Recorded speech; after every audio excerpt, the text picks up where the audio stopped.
आय विज्ञान ज्ञान संज्ञान के सभी प्रबुद्ध दर्शकों को मेरा यानी अशोक श्रीवास्तव का सादर नमस्कार। आज रविवार की सुबह और हमेशा की तरह हम एक नए लेसन, नए पाठ के और नए प्रोग्राम के साथ उपस्थित हैं। पिछले प्रोग्राम में हमने पावर ट्रांसमिशन और घरेलू वायरिंग इनके बारे में कुछ जानकारी दी थी। उसी श्रृंखला को आज बढ़ाते हुए पावर ट्रांसमिशन के बारे में कुछ और जानकारी आपको देता हूँ। सबको पता है पावर जनरेट होता है पावर हाउस में।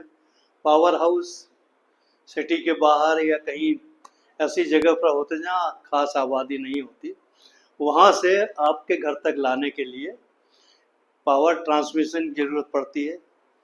और ये जो ट्रांसमिशन है ये overhead high tension wire, overhead conductor, underground cable, इन तीनों की मदद से आपके घर तक बिजली पहुंचती है।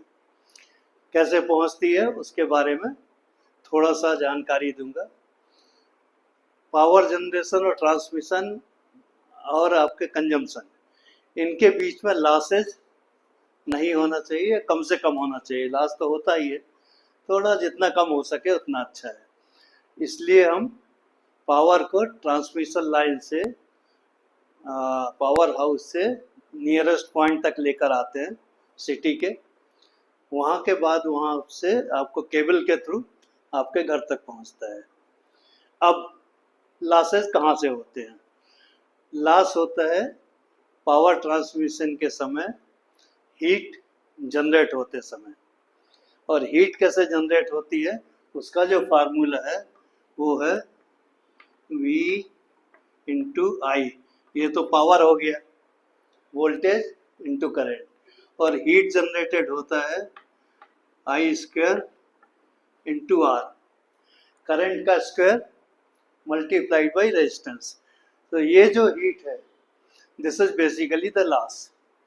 ये लॉस को कम करने के लिए क्या तरीके अपनाए जाते हैं उसके बारे में हम बात करेंगे। अब इसे अगर कम करने का है तो दो चीज़ें कम करना पड़ेंगी। एक तो रेजिस्टेंस जो है वायर का वो कम करना पड़ेगा। दूसरा ये है कि जो करंट है उसको कम करना पड़ेगा। अब करंट कैसे कम कर सकते हैं? पहली बात तो हुआ रेजिस्टेंस की। रेजिस्टेंस के लिए जो सबसे अच्छी इलेक्ट्रिकल कंडक्टिविटी है उसका आपको वायर लेना पड़ेगा। ऐसे दो वायर होते हैं, कॉपर का होता है और एल्यूमिनियम का होता है। Copper has the highest conductivity means minimum resistance. Aluminium का उससे थोड़ा ज़्यादा रेजिस्टेंस है और कंपेरेबल है, थोड़ा कम होता है, but caste wise it makes a lot of difference. Aluminium is lot cheaper than the copper. Copper has another inherent problem of stealing the thing. लोग काट के ले जाते हैं, so इसलिए उसको अवॉइड किया जाता है। एल्यूमिनियम यूज होते हैं, मोटे मोटे एल्यूमिनियम केबल। अंडरग्राउंड जो केबल्स है वहाँ कॉपर यूज करते हैं अधिकतर, so that resistance is less. Now दोनों में कम करने के लिए हमने रेजिस्टेंस के लिए एल्यूमिनियम या कॉपर ले लिया। अब आई स्क्वायर या करंट उसको कैसे कम किया जा सकता है? तो ये जो फार्मूला है पावर का V into I means voltage into current.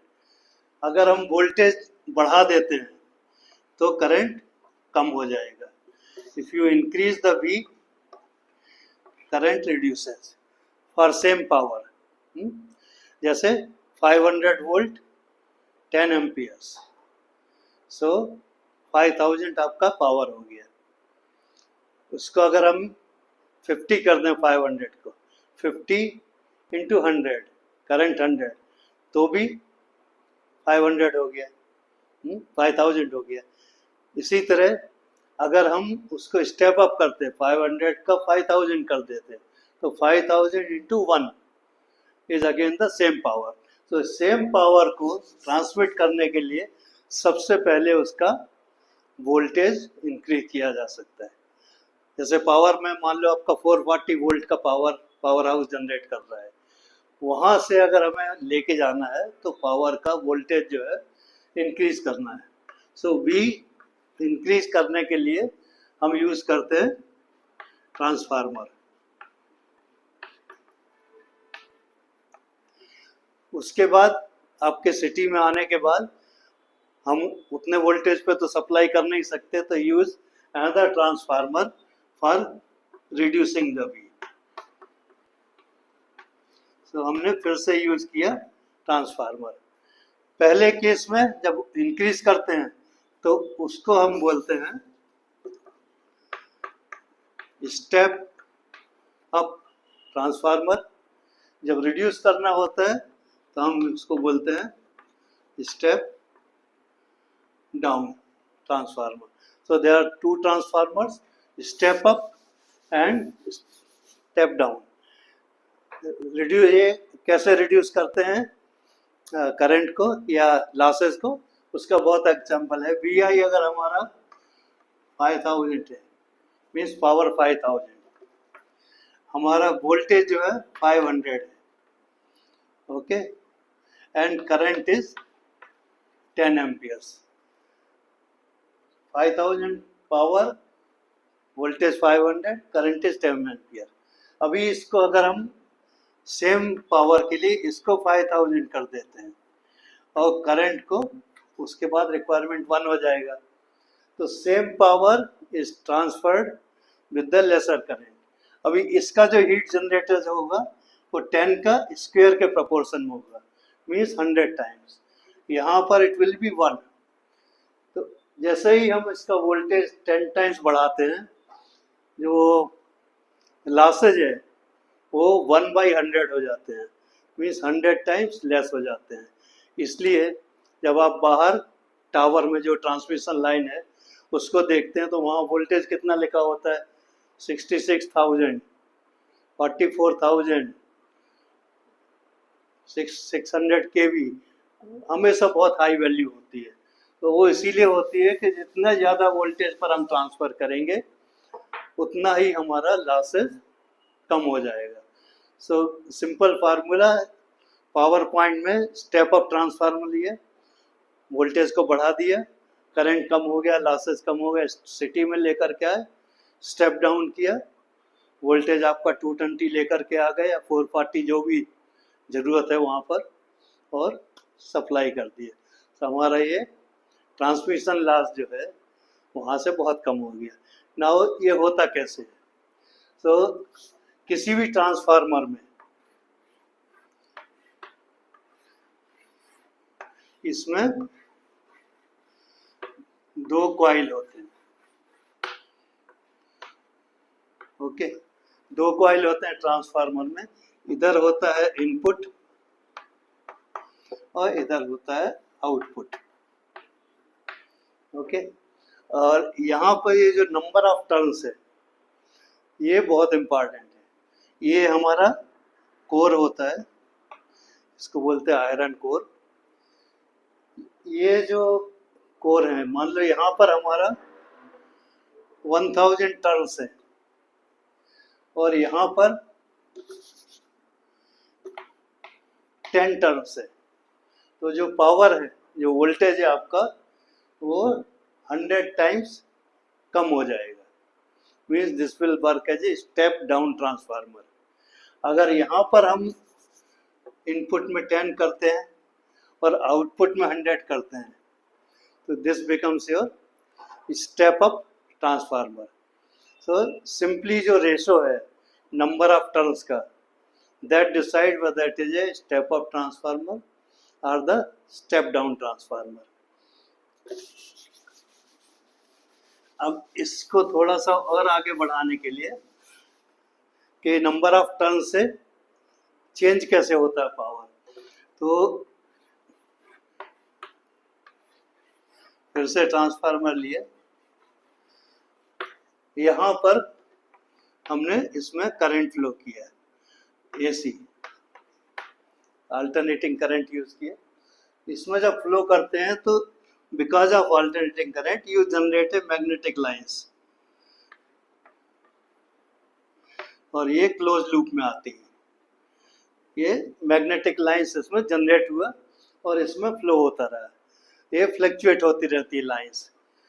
दूसरे साइड हम जैसे ही सेकेंडरी कॉइल लगाते हैं, this is called primary coil, this is secondary coil, तो because of this magnetic lines changing, this will generate another voltage and then you get a output। जो हमने energy या electricity वाले पुराने प्रोग्राम में बताया था कि जब भी कोई कंडक्टर मैग्नेटिक लाइंस को क्रॉस करता है वो पावर जनरेट होता है, और करंट कंडक्टर में से जब भी करंट फ्लो होता है तो मैग्नेटिक लाइंस जनरेट होती है। तो ये एक बहुत सिंपल फार्मूला है इसका। रेशो ले लीजिए number of turns in primary and number of turns in secondary, इन दोनों का रेशो डिसाइड करेगा स्टेप अप ट्रांसफार्मर है या स्टेप डाउन ट्रांसफार्मर है। अब आपके सिटी में आपके घर के पास वोल्टेज आ गया, उसके बाद का हम आपको समझा चुके हैं कि मीटर से लेकर के घर तक जो वायरिंग है, घर के डिस्ट्रीब्यूशन बोर्ड तक वो सोसाइटी की रिस्पांसिबिलिटी है, मीटर तक लाने की रिस्पांसिबिलिटी इलेक्ट्रिसिटी बोर्ड की है, घर के अंदर आने के बाद रिस्पांसिबिलिटी ओनर की हो जाती है।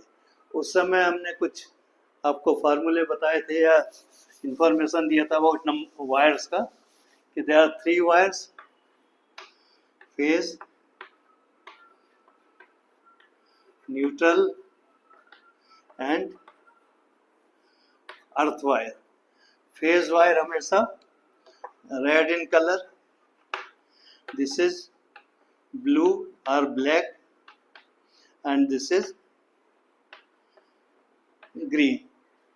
तो ऑलवेज जब हम वोल्टेज चेक करते हैं between phase and neutral, that means red and blue, इसके बीच में वोल्टेज दिखाते हैं कि कितना है, 220 जो भी आपका वोल्टेज है उसमें दिखाया जाएगा। We also check for safety purpose, safety purpose हम न्यूट्रल एंड अर्थ और ग्राउंड वायर उसके बीच में भी वोल्टेज चेक करते हैं, और वो हमेशा 0 आना चाहिए।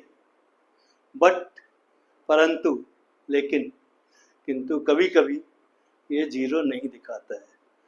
किसी भी मौके पर अगर आपका ग्रीन वायर में आपने टेस्टर लगाया और वहाँ रेड दिखा रहा है, that means it has got certain voltage and that is a dangerous situation for the safety of your wiring, earth and the equipment that you connected.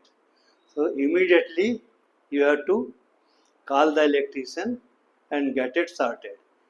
और वो sorting कैसे करते हैं?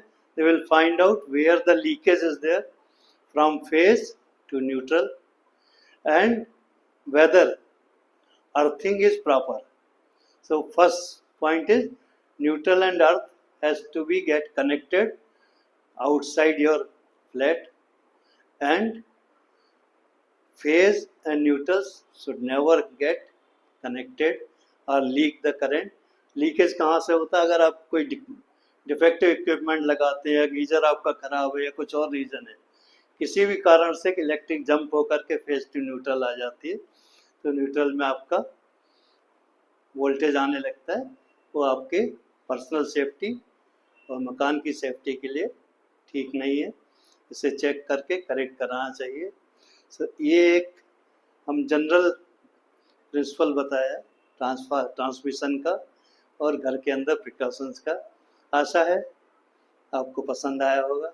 अगर पसंद आता है, अगर, तो आप लाइक कीजिए और सब्सक्राइब कीजिए, और कुछ अगर हमारे को सुझाव देना चाहें बहुत अच्छी बात है, वील इम्प्रूव अपॉन। कोई आप ऐसा टॉपिक चाहते हैं जिस पर हम कुछ प्रोग्राम करें तो हमें बहुत खुशी होगी। आप अपना बनाया हुआ प्रोग्राम भी अगर यहाँ पर लोड करना चाहें तो वो सुविधा भी हमारे चैनल पर उपलब्ध है। मुझसे कांटेक्ट कीजिए, अपना प्रोग्राम भेजिए, आपका नाम, आपकी फ़ोटो, आपका वीडियो, आपका इंटेलेक्ट सारा ओरिजिनल हमारे चैनल पर ट्रांसफ़र होगा। बहुत बहुत धन्यवाद, नमस्कार, शुक्रिया।